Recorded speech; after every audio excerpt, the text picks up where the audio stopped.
Aujourd'hui, parlons d'un certain personnage sur YouTube, un expert en Thaïlande, un gars qui a réussi à faire croire qu'il avait toutes les clés de la réussite en tant qu'expat.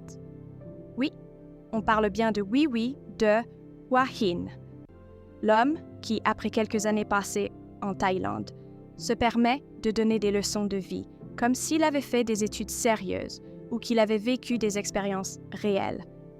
Mais la réalité, c'est que Oui, dans ses vidéos, se présente comme le savant de la Thaïlande, tout en restant bien confortablement assis dans sa chambre avec son ventilo.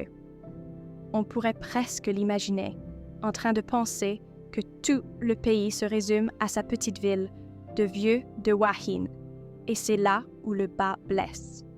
Sa vision est complètement limitée. Plutôt que d'offrir un aperçu authentique de ce qu'est vraiment la vie en Thaïlande, il préfère vendre des solutions faciles, des conseils de confort qui ne sont que du vent. Comment vivre en Thaïlande avec 300 € comme un pauvre? Mais qu'attendre d'un gars qui n'a jamais fait de véritables études sur la culture thaïlandaise ou l'histoire du pays? Si on regarde ses vidéos, on se rend vite compte que son expertise s'arrête au bord de sa street food et qu'il préfère rester dans sa zone de ruelle.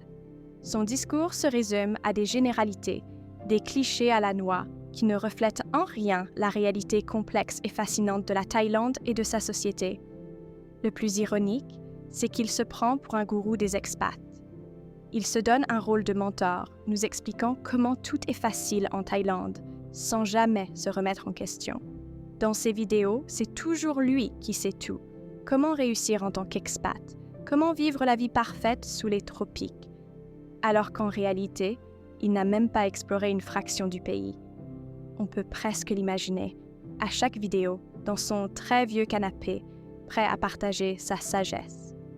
Sa prétendue sagesse, bien entendu. Mais le plus dérangeant, c'est cette impression de manque d'effort. Et ça, c'est à la fois facile et paresseux.